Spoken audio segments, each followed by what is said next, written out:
एक मां के लिए उसकी प्रेगनेंसी के 9 महीने सबसे पवित्र वक्त होता है।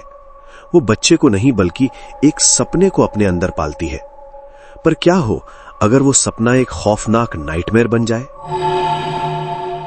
क्या हो अगर तुम्हारी कोख में पैदा होने वाली शक्ति कोई मासूम जान नहीं बल्कि एक राक्षस हो, जो दुनिया में आने का इंतजार नहीं बल्कि तुम्हारे अंदर ही तुम्हें धीरे धीरे खत्म कर रहा है।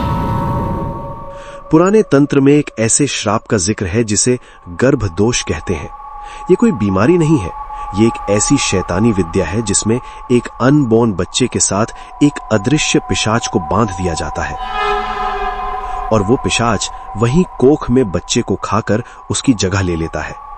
आज की कहानी एक ऐसी ही मां की है जिसने 9 महीने तक अपने पेट में मौत को पाला और जब सच सामने आया तो देखने वालों की रूह कांप गई।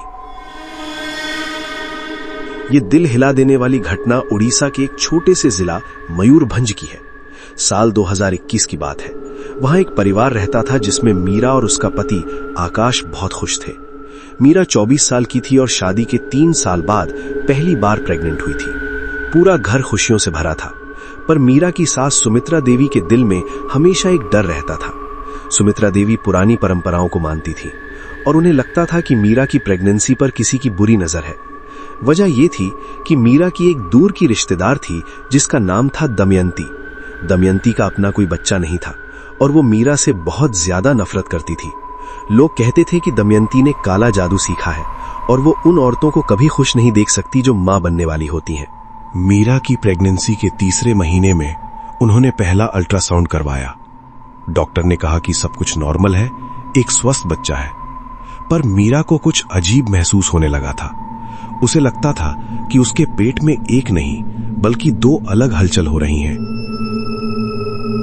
उसे हमेशा महसूस होता कि पेट के अंदर कोई 2 चीजें आपस में टकरा रही हैं।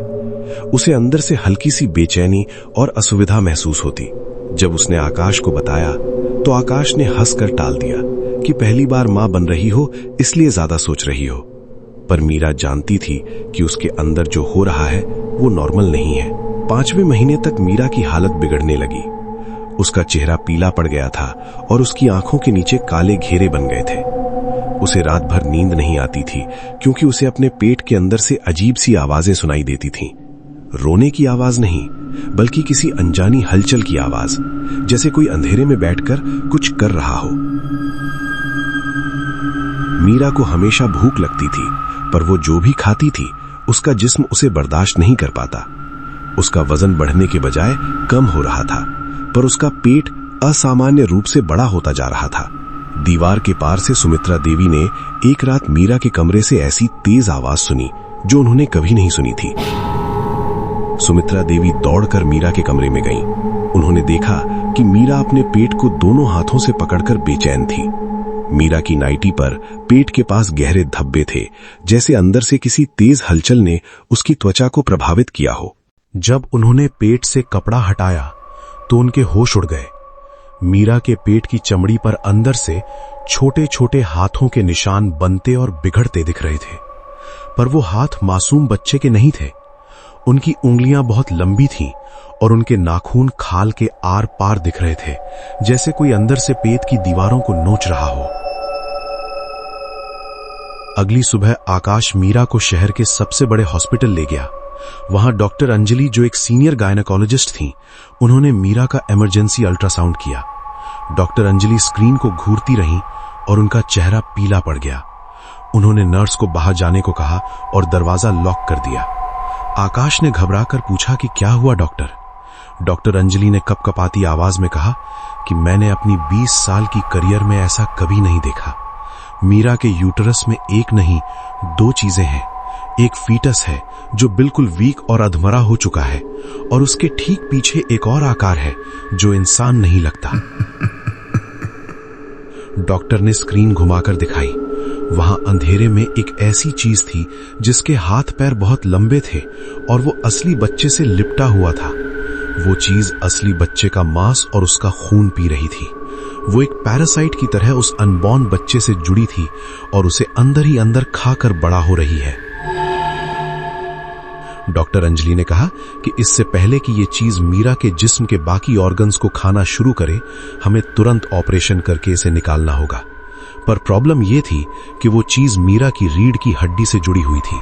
अगर उसे निकाला गया तो मीरा की मौत पक्की थी। सुमित्रा देवी समझ गईं कि ये कोई मेडिकल प्रॉब्लम नहीं है, ये गर्भ दोष है जो दमयंती ने किया है। उन्होंने आकाश को बताया और वो उसी वक्त गांव के एक बहुत बड़े तांत्रिक बाबा गोरखनाथ के पास गए। बाबा ने जब मीरा की फोटो देखी तो उन्होंने फौरन कहा कि इस औरत के पेट में कर्ण पिशाच का बीज डाला गया है। ये पिशाच तब तक नहीं रुकता जब तक वो असली बच्चे को पूरी तरह खाकर उसकी रूह को कैद न कर ले, और एक बार अगर ये पिशाच पैदा हो गया तो ये उस पूरे परिवार को खत्म कर देगा। बाबा गोरखनाथ हॉस्पिटल पहुंचे। वहां का माहौल अचानक बदलने लगा।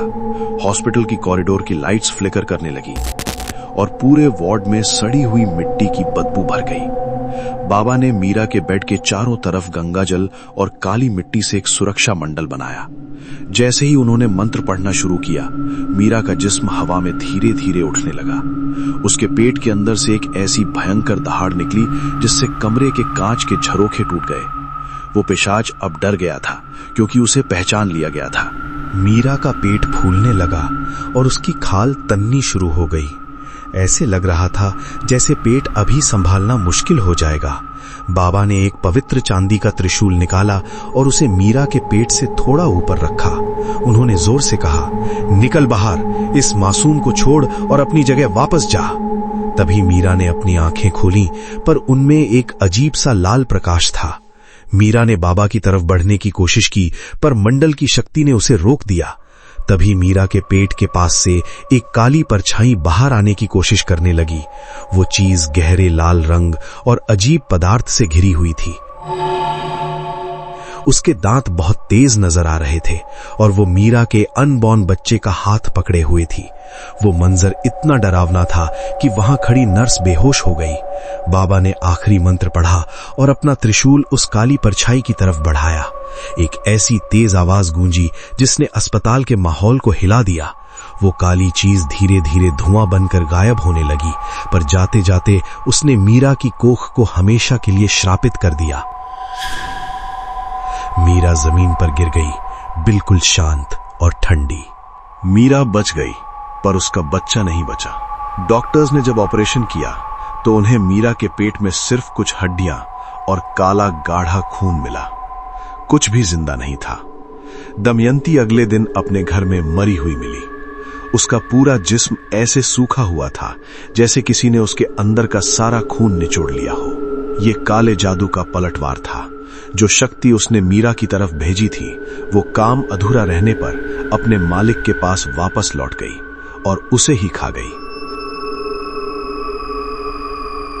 मीरा आज भी जिंदा है, पर वो कभी मां नहीं बन सकती। डॉक्टर्स कहते हैं कि उसकी कोख पूरी तरह से पत्थर की हो चुकी है, पर मीरा कहती है कि उसे आज भी कभी कभी रात को अपने खाली पेट के अंदर कुछ हिलने का एहसास होता है, जैसे कोई अंधेरे में बैठकर अब भी उसकी आत्मा को खुरच रहा हो। गर्भ दोष एक ऐसी मौत है जो बच्चे को दुनिया देखने से पहले ही शैतान बना देती है। तो याद रखना, प्रेगनेंसी सिर्फ एक मेडिकल कंडीशन नहीं होती, ये एक औरत की जिंदगी का सबसे वल्नरेबल वक्त होता है। जब तुम्हारे अंदर एक मासूम जान होती है, तब तुम सिर्फ अपने लिए नहीं लड़ती, तुम उस नन्ही जान के लिए भी लड़ती हो। किसी भी अनजान चीज को मत खाओ, किसी भी अनजान के दिए हुए धागे को मत पहनो, क्योंकि तुम नहीं जानती कि कौन सी जलन, कौन सी नफरत तुम्हारे नन्हे फरिश्ते को एक पिशाच में बदलने का इंतजार कर रही है। क्योंकि रात सिर्फ अंधेरी नहीं होती।